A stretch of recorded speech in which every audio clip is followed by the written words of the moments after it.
¿Alguna vez has sentido que las decisiones más importantes de tu vida no las tomas tú? Que el curso de la economía, las guerras que estallan de la nada y los líderes que ascienden al poder son solo piezas en un tablero que no puedes ver. No eres paranoico, solo estás empezando a despertar. Bienvenido a la penumbra.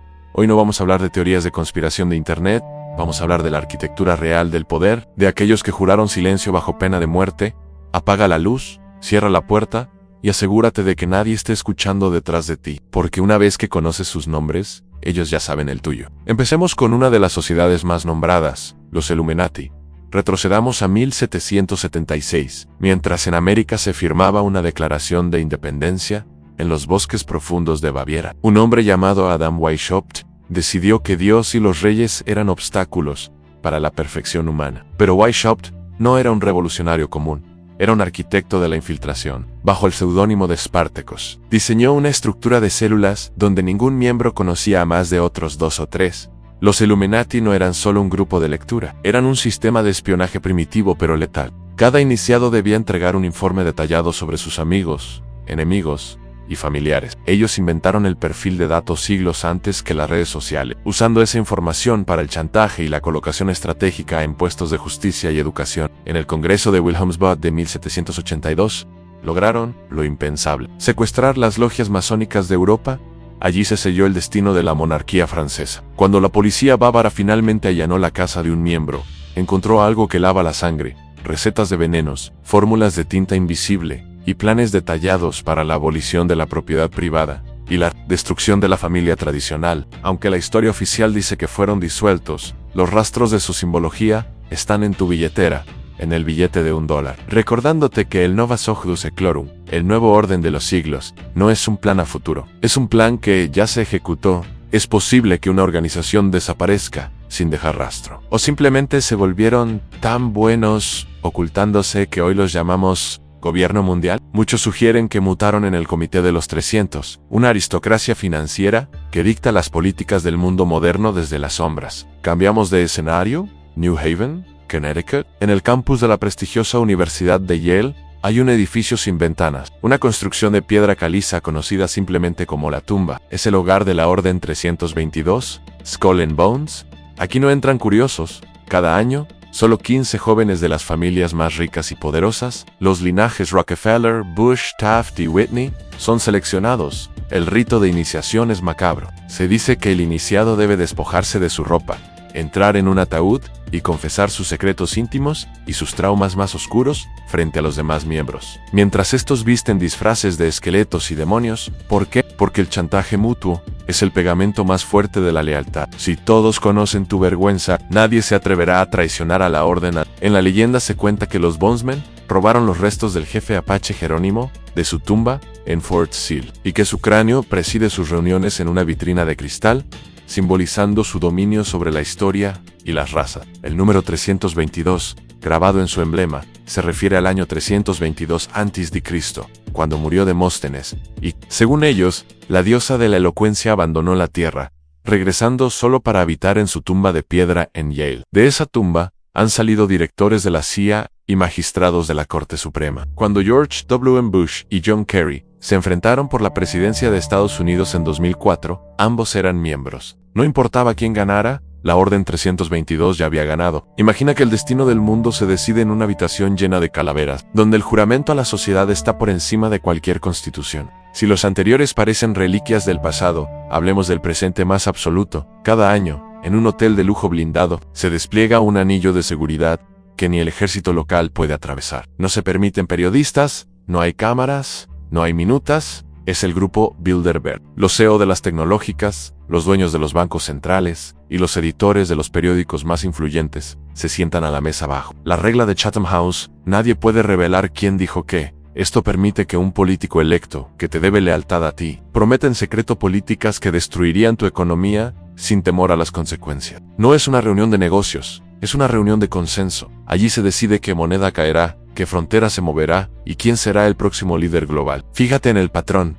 Bill Clinton asistió en 1991 como un gobernador desconocido. Poco después fue presidente. Tony Blair asistió en 1993 poco después fue primer ministro. Bilderberg no elige a los líderes. Ellos autorizan quién tiene permiso para ganar. El silencio es absoluto.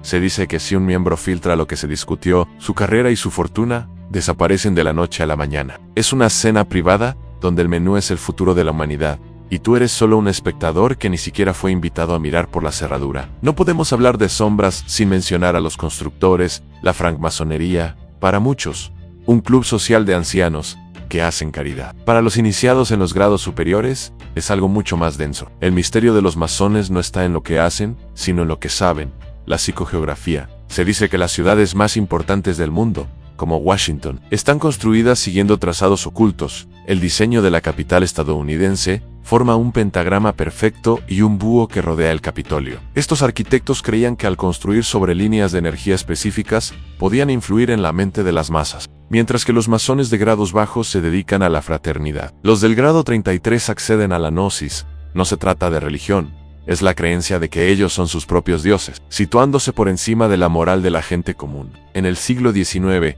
William Morgan intentó publicar sus secretos y desapareció sin dejar rastro.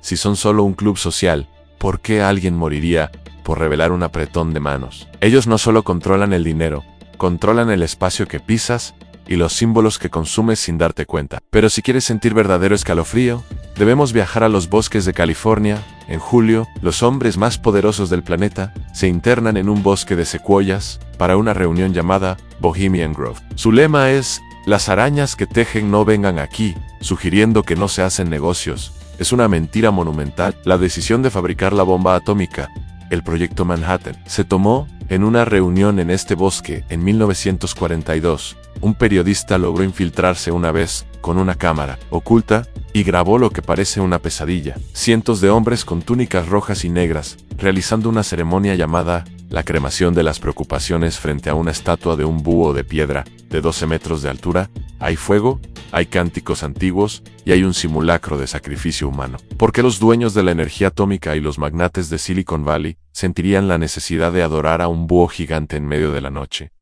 Dicen que es solo una obra de teatro. Pero, ¿tú harías algo así? ¿O es que en esos niveles de poder, la política y el ocultismo son una misma cosa? El Grove cuenta con su propia fuerza policial. Lo que sucede dentro, desde excesos inexplicables hasta pactos geopolíticos, queda enterrado bajo las raíces de las secuoyas. Pero si crees que el poder solo reside en Occidente, estás equivocado. Existe una leyenda en Oriente que hace que los Illuminati parezcan aficionados. Se dice que hace más de 2000 años, el emperador Ashoka de la India fundó la sociedad más secreta de la historia, los 9 desconocidos. 9 hombres, 9 libros, cada uno de ellos custodia un conocimiento que podría salvar a la humanidad o borrarla de la faz de la Tierra. El primer libro trata sobre la guerra psicológica, el arte de manipular la opinión pública sin que nadie se dé cuenta. Otros hablan sobre la fisiología, el toque de la muerte, la transmutación de metales y, el más peligroso de todos, la comunicación con entidades de otros mundos. Se dice que estos 9 hombres cambian con cada generación, pero sus libros nunca se pierden. ¿Has notado cómo de repente aparecen saltos tecnológicos imposibles en la historia? ¿O cómo ciertos inventores mueren de forma misteriosa justo antes de revelar una fuente de energía libre? Los 9 desconocidos no quieren que el hombre juegue a ser Dios antes de tiempo. Ellos deciden cuando estamos listos para avanzar. Y cuando debemos ser empujados de vuelta a la edad de piedra.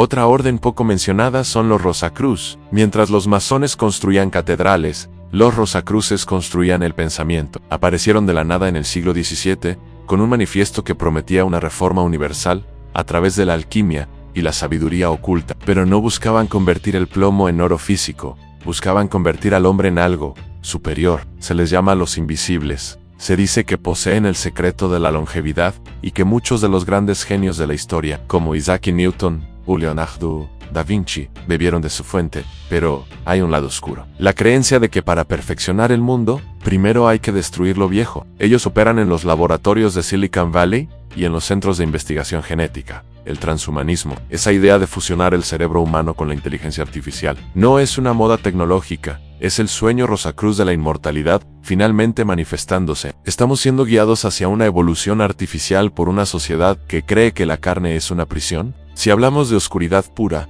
debemos mencionar a la sociedad Brill. En la Alemania de la preguerra, un grupo de mujeres mediums, siendo lideradas por Maria Horsig, Afirmaban canalizar mensajes de una civilización avanzada en el sistema de Aldebarán. Hablaban del Vril, una energía infinita que permite viajar entre las estrellas y destruir mundos enteros. Esta sociedad fue el motor espiritual detrás del ascenso del Tercer Reich. No buscaban solo territorio, buscaban artefactos sagrados y tecnología fuera de este mundo. Se dice que desarrollaron naves en forma de disco, los famosos Haunibu, que nunca fueron encontrados. Tras el periodo de la guerra, miles de científicos alemanes fueron llevados a Estados Unidos. Bajo la operación Paperclip, se disolvió la sociedad Vril o simplemente cambió de uniforme. Es la obsesión actual con los fenómenos anómalos no identificados, solo la continuación de un proyecto secreto iniciado en los sótanos de Berlín, bajo el signo del Sol Negro. Podríamos hablar por horas, podríamos hablar del Priorato de Sion, que supuestamente protege un linaje sagrado para restaurar un gran monarca que gobierne el mundo bajo una teocracia oculta, o de la sociedad Thuli, que alimentó el horror nazi. Pero el patrón siempre es el mismo: secretismo, jerarquía y la creencia de que la masa, tú y yo, no estamos listos para la verdad. Estas sociedades no son solo clubes, son redes de seguridad mutua. Se aseguran de que el poder nunca caiga en manos ajenas. Se aseguran de que la historia siga el curso que ellos trazaron hace siglos. Ahora, hazte una pregunta final. Si estas sociedades son tan poderosas y tan secretas, ¿por qué te he podido contar todo esto? Tal vez sea porque ya no tienen miedo de que lo sepamos.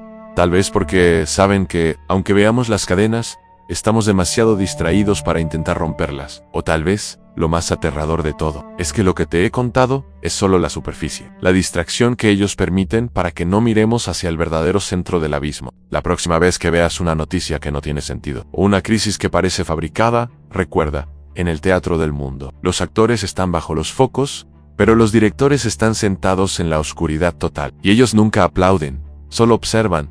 Duerme bien, si es que el ojo que todo lo ve, te deja hacerlo.